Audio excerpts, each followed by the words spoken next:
et bienvenue dans cette nouvelle vidéo de Baguette Entertainment. Aujourd'hui, on vient faire un volume 3 de nos Unpopular Opinions. Il y a eu un petit hors-série où on a réagi aux Unpopular Opinions d'internet qui était très cool aussi, mais là du coup on revient avec nos Unpopular Opinions parce que c'est une vidéo que vous aimez beaucoup. Et surtout le temps a passé et je pense qu'on a de nouvelles Unpopular. Encore une fois, ce sont nos opinions, donc on reste courtois, gentil. Bien sûr, nous on va s'insulter nos mères, mais c'est normal parce qu'on se connaît. Je connais Chloé, je connais ta mère. Et Elle a rien demandé. Par contre, vous ne connaissez pas la mère de Chloé, donc vous n'insultez pas sa mère. On va essayer de rester courtoise dans nos Unpopular Opinions. Ça reste artistique, c'est pas de la critique personnelle. Bien sûr. Mais avant que cette vidéo ne commence, n'hésitez pas à laisser un like, à vous abonner à notre chaîne YouTube et à écrire un petit commentaire. On les lit tous et ça nous motive énormément pour nos vidéos. C'est parti. Le comeback de Yeonjun Ah ouais. est nul. J'étais hype de fou, je me suis dit waouh, banger. Le trainee de Big Hit a sorti son solo, ça va être banger. À aucun moment on entend vraiment sa voix. Pendant les performances à Music Show, tout ça, vu que c'est une voix transformée, il chante pas. La chorégraphie, je la trouve vraiment osef. Il n'y a rien qui va dans ce concept. Je suis d'accord. Ouais, je suis d'accord dans le sens où c'est le trainee qui sait tout faire et qui du coup n'a pas de limite en termes de danse, rap, vocal, parce qu'en fait il sait tout faire à la perfection. Du coup il aurait pu nous sortir un truc très bien. Là où par contre je diffère, c'est que moi à force de l'écouter, j'aime bien la vibe. Je trouve que c'est un style très particulier et qui rentre dans la tête. Et la chorégraphie, j'aime bien. Il y en a beaucoup qui ont dit que c'était trop sexualisé. Sauf que le problème, c'est que dès qu'une femme va le faire, ça va plus poser problème. Je m'attendais soit à un truc hyper dramatique, soit à un truc beaucoup plus pop. Et j'ai l'impression d'avoir voir un solo de Taeyeon. Ouais, c'est vrai. Je trouve que c'est un peu le côté de Yeonjun, c'est le côté inatteignable, machin et tout. Et je trouve que là, ça faisait vraiment Taeyeon, pas prise au sérieux. Bon, on est d'accord. Si vous... Bon, ça, vous allez vous en foutre, je pense. Katsai possède les meilleures danseuses, chanteuses et visuelles de Hybe. Hors Seventeen qui a été racheté, s'il vous plaît. Daniela, qui danse depuis qu'elle a 6 ans, elle est une danseuse professionnelle en fait, donc je trouve qu'elle détruit tout le monde. Moi, j'ai toujours eu ce problème avec le fait que, comme il y a de la K-pop, une majorité de Coréens qui veulent rentrer dans l'industrie se sentent obligés de rentrer, même si ils chantent mal et machin, juste parce que c'est leur rêve. Et derrière, on les prend parce que c'est le principe de l'industrie. Même si tu sais pas chanter, tu vas faire partie de l'industrie. Or, comme là, c'est des filles qui ont une portée internationale et qui avaient une concurrence énorme, on les a vraiment choisies pour leur talent et pas juste parce que vous allez rentrer dans l'industrie. Et je trouve qu'elles ont été parfaitement choisies et qu'elles ont un talent énorme et qu'elles déchirent tout le monde. Là où je vais te poser un ultimatum, s'il y a New Jeans. Bah non, faut pas déconner. Ah, en termes de visuel, en termes de danse et en termes de vocal. Je suis d'accord. Ah, pour moi, ça explose Katsai. Non, déjà en termes de visuel, je trouve que New Jeans, ça les explose. Mais moi, je prends, pendant toutes ces années, t'as gueulé sur New Jeans, moi, je prends le compliment. Ouais. Mais après, en termes de danse, New Jeans, c'est ce qui est le plus difficile en ce moment en termes de chorégraphie.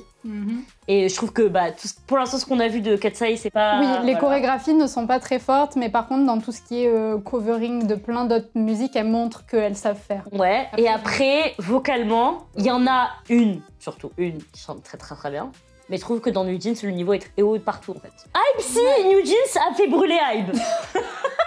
Ok. Il n'y a pas de souci, je trouve qu'elles sont talentueuses. La musique me sort par les oreilles, mais ça, c'est parce que c'est répétitif. Et la chorégraphie aussi, je la trouve pas... Franchement, pour ce que je sais d'elles, je trouve qu'elles sont capables... Enfin, après, c'est pas leur faute, c'est ce qu'on leur donne, tu vois. Mais écoutez-la. On t'écoute. Et New Jeans, je trouve pas que ce soit vraiment l'apogée de la beauté ou des chorégraphies, quoi. Ah pourtant... Bon, on va commencer gentil. Je pense que Kiss of Life est l'exemple parfait que tout le monde peut réussir dans l'industrie.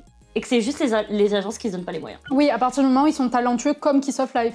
Déjà. Parce que... Mais talentueux, il y a plein de groupes hyper talentueux. Je veux dire, prends n'importe quel groupe random, il y en a plein, ils sont hyper talentueux. Mais que l'agence se donne les moyens.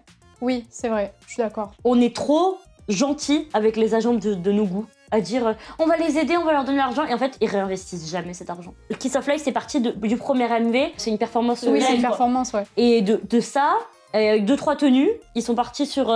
maintenant Midas Touch et tout ce qu'il y avait après où il y a du budget de ouf, mais parce que l'agence a réinvesti l'argent en fait. Pour moi, Kiss of Life, c'est un peu les nouvelles Mamamoo dans le sens où en fait si t'as une agence qui suit et qui met le budget dans ton talent, et en fait tu peux réussir. Et du coup les groupes qui réussissent pas, en fait vous pouvez en vouloir qu'aux agences en fait. Il y a beaucoup de nouveaux groupes qui arrêtent directement après genre la sortie de leur début parce que ça fait pas d'argent, parce que en fait au lieu de réinvestir comme dit Tessa, ils essayent de garder l'argent pour eux et en fait ça marche pas parce qu'ils essayent pas de perpétuer le truc. Plus, les musiques sont bien. Il y a beaucoup de nos goûts, c'est une excuse de « Ah mais on n'a pas assez d'argent, du coup on achète des musiques pas ouf, Mais on espère que quand même vous allez continuer à soutenir. Peut-être que Kiss of Life, ils ont acheté des musiques qui, pour le coup, étaient genre très chères, mais qui valaient le coup parce que c'est des gros compositeurs. Je trouve que dernièrement, Stray Kids...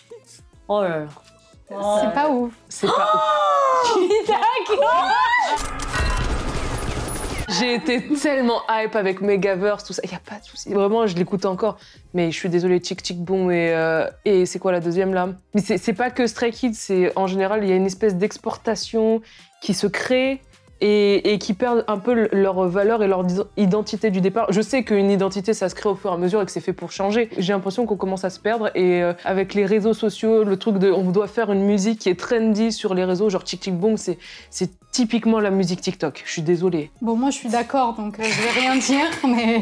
Je suis tellement pas d'accord. Ouais, non, mais non. Là, tu vois, c'est le côté hyper biaisé parce que c'est ton groupe, donc tu aimes tout ce qu'ils font. Non, parce que le MV, c'est totalement Stray Kids. Tu prends tous les albums, les 3 derniers albums, la première, la deuxième, la troisième chanson, c'est toujours la même chose, c'est la suite. Moi, en fait, c'est que je sais pas s'il y a un truc de Stray Kids est devenu trop populaire, on en parle trop, ou alors Stray Kids, comme tu dis, c'est toujours la même structure, c'est comme 80s, ce qui fait que on se lasse. Mais moi, il y a un truc où, genre, je préférais les trucs d'il y a 2-3 ans. Non, mais ce que je te dis, c'est la seule... Détends-toi, là, espèce de... Oh, vous voyez ça? Ça y est, tu te transformes en army. Non. Ah si. Non, mais c'est juste qu'en fait, d'autant ce comeback, il y a genre 3-4 chansons que je kiffe de ouf, mais le comeback d'avant, j'arrive même pas à comprendre comment tu peux dire ça, genre par rapport au comeback. Avant, il y a La La La. T'as écouté Stray Kids? La chanson qui s'appelle Stray Kids? Oui, j'ai écouté. Elle est incroyable. Moi, je trouve pas ça incroyable. C'est Cover Me 2. Cover Me, je la trouve pas incroyable non plus, de base. Mais en fait, moi, j'ai vraiment une lassitude avec Stray Kids. Pour moi, c'est pas Downfall ou quoi, c'est... Comme si tu veux dire que t'aimais pas mon père. Bon, alors ça, c'est une unpopular opinion que j'ai depuis que je suis rentrée dans la K-pop. Oh putain. Vas-y. Et qui n'a pas changé. Je trouve que le rap gâche Ok. 80% des Ok, chansons. j'ai plein d'unpopular avec ça, je suis trop contente. Je suis tellement pas d'accord. En fait, le problème de la K-pop par rapport aux groupes occidentaux, c'est qu'en fait, dans la K-pop, il y a toi t'es danseur, toi t'es chanteur, toi t'es rappeur. Très souvent, les rappeurs ne savent pas très bien chanter. Et du coup, pour leur donner des lines, parce que sinon ils en ont pas, on cale du rap dans la chanson. Parce que sinon, Jaco, main rappeur, n'a pas de line. Sauf que je trouve que plein de fois, t'as une mélodie qui est super. Vas-y, dis un exemple. Donne-nous des exemples. Alors, j'ai donné plein d'exemples de groupes. J'adore. J'ai donné des groupes, pas des chansons précises. Mais parce qu'en fait, sinon, il fallait que je fasse toute ma playlist, j'avais trop la Ok, flemme. vas-y. Mais t'as pas mis Hive, c'est les meilleurs moments. Alors oui, j'ai mis Hive. C'est les meilleurs moments. J'ai mis Hive, le Séraphim, Kepler, Le Séraphim, beaucoup de d'accord. One Us aussi, où d'un coup ça fait... Kepler, je veux bien. Le méga, SF9, Dreamcatcher aussi, j'ai mis. Baby Monster aussi. Mais genre dans Chiche, elle est trop bien. Ah, je trouve que le rap dans Chiche, elle est nulle à chier. You know what it is, pika pika boo. C'est bon, vroom vroom. Elle dit vroom vroom, frère. Mais en fait, elle cite toutes les rêves de YG. C'est un truc qui m'a dérangé quand je suis rentrée dans la K-pop, où j'ai remarqué que ils pétaient les musiques juste pour mettre du rap sans J'adore. rapport. Et en fait, ça continue aujourd'hui. Et voilà. Et je trouve qu'il y a plein de musiques qui, juste si elles étaient chantées et qu'il n'y avait pas ce putain de rap au milieu, ce serait parfait. Je peux comprendre, mais j'aime bien le fait que ce soit un peu diversifié. Dans le sens, je veux pas que le rap soit placé juste pour qu'il y ait du rap, tu vois. Mais je trouve que ça fait du bien d'alterner entre rap et chant. Mais c'est vrai, je comprends le truc. Ah mais je suis d'accord, il y a plein de musiques par contre où je kiffe le rap et la K-pop m'a fait aimer le rap parce qu'avant mes seuls rêves c'était le rap français et américain et j'aime pas du tout. Et par contre la K-pop m'a fait aimer le rap parce que les bons raps sont très bien. À l'époque où il y avait Raven, il y avait beaucoup d'effets sur sa voix aussi et où ça pète la musique et d'un coup il fait Golemi, des trucs comme ça où vraiment je suis en mode nah, arrête. Mais les effets, je trouve qu'il y en a trop sur toutes les musiques. Moi, le rap, c'est ma partie préférée. Ah ouais. Moi, je pense que j'ai aimé la K-pop, au contraire, parce qu'il y avait du rap dedans et je trouvais ça tellement plus sympa que chanter. Tu vois, c'est comme Espa avec You say what? Oh my god. Genre, c'est vraiment un truc que genre, tu réponds de ouf. Et du coup, c'est souvent les Mais après raps. soyons d'accord, hein, c'est pas... J'aime pas le rap. Oui, non, c'est la façon dont c'est amené dans la chanson, ça te plaît pas, quoi. C'est que parce qu'il y a un rappeur dans le groupe, Ouais, ils se tu te sentent sens obligés d'en mettre, même quand des fois la musique a un flow qui passe bien et du coup ils doivent la couper. Pour prendre des exemples, des groupes comme Red Velvet qui sont des groupes à voix, où tu vibes de fou parce que tu dis putain, elles ont des voix de fou, elles atteignent des notes de fou et d'un coup, paf. Mais ça, je suis souvent d'accord quand la rapline, elle est pas folle. Genre, Red Velvet, la rapline, elle est pas folle. Et du coup, je trouve que oui, ça peut couper dans la musique. Quand le rap est bien placé et que ça fait pas une cassure, je suis d'accord que ça marche. Mais je vois ce que tu veux dire. Mais pour les choix des musiques que tu trouves nulles, je suis pas d'accord avec toi. Bah après, j'avoue, j'ai pas trop fait d'efforts parce que j'ai 800 musiques dans ma playlist. Et j'avais la flemme de les écouter une par une pour dire ça j'aime bien, ça j'aime pas. Du coup, j'ai juste mis genre des noms de groupes en général où je sais que j'avais pas trop aimé. Et j'ai pas trop d'exemples de musique là à donner parce que j'avais la flemme. C'est plus dans des girl groups que dans des boy groups que ça te gêne. Mais en fait, c'est juste qu'il y a souvent dans des girl groups on te donne une position de rappeur parce que bah, tu sais rien faire en fait. Mais du coup, moi je pense que c'est vraiment plus par rapport au fait que la rappeuse est une bonne rappeuse ou pas en fait. Oui et non, parce que dans BTS, il y a plein de fois où le rap me dérangeait alors que c'est des bons rappeurs. Mais alors du coup, moi ça match bien avec ce que t'allais dire. J'aime énormément le rap de aespa et NMIXX. Et je sais que c'est super controversé, dans le sens où bah, les gens ils vont mettre plus YG, genre le niveau YG en base, tu vois. Et moi j'adore le rap d'aespa. Bah alors pour le coup, moi aussi. NMIXX déjà, ça a toujours été un groupe bizarre qui mélangeait. Ouais. Et du coup, le fait que dès le début, ça soit nous allons faire un truc bizarre, ça me dérange moins. Ouais. Et en plus, bah, elles ont un flow et tout. Et aespa, pareil, je trouve qu'elles ont une identité tellement précise qu'en fait, la musique déjà sort des codes et du coup, le rap passe. Mais moi, je trouve que les raps de Giselle, en fait, ils sont bien placés. Genre, moi, je les aime bien, les raps de Giselle. Je vais faire une continuité. C'est pas une unpopular opinion, c'est un avis. Je trouve que le rap de Moonbyul est nul. Quoi ? Il est très mal exploité et très mal mis en avant. Bah tu lui diras elle parce que c'est elle qui compose tes musiques. Bah oui, bah s'il le faut. Mais en fait, excuse-moi. Exemple. C'est nul. Je trouve que les musiques, elles sont pas faites pour son style de rap. Moi j'aime trop dans Décalcomania. C'est quand elle va super vite là. Ouais, mais je trouve que ça va pas avec la musique. Des fois, en plein milieu de justement toutes ces harmonies, un rap comme ça fait assez bizarre. Je trouve qu'au contraire, ça déphase le truc et genre ça rend le truc encore incroyable. Après, en soi, j'adore le travail de Moonbyul, il y a pas de problème, les musiques sont incroyables, mais c'est vrai que des fois, je trouve que son rap est pas fait pour la musique dans laquelle elle chante. Je trouve que Baby... Allez, vas-y. Crash ta haine. Alors, j'aime des musiques de Baby Monster, ok, genre Better Up, Like That, j'aime bien. Mais je trouve qu'elles ont des musiques de manière générale qui sont désagréables à l'oreille. Je trouve qu'elles font un peu gamine. Du coup, c'est pas de mon âge. Et surtout, un point important, je trouve que Aion bouffe tout le monde. Alors que Rami existe. Et du coup, elle mériterait plutôt d'être en solo, Aion d'ailleurs, parce que je trouve qu'elle bouffe tout le groupe parce qu'elle sait tout faire. Ouah, mon cœur. Oh là là, j'ai mal. Déjà, je trouve que la plupart de leur musique, c'est la même structure que les musiques de Blackpink. Mais c'est YG. Donc je le sens à 10 km. Chiche, c'est la même musique. T'es où Je m'en vais, je te parle pas.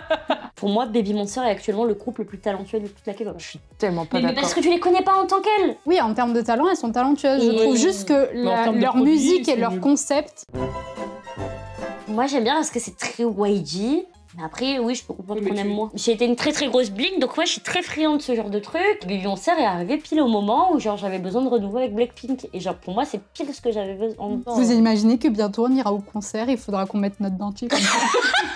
Je trouve que les solos de Blackpink explosent. Ah mais ça on est d'accord. Explosent, mais d'un pied comme ça le pied. Bah les solos de BTS. Mais tu comptes Stigma?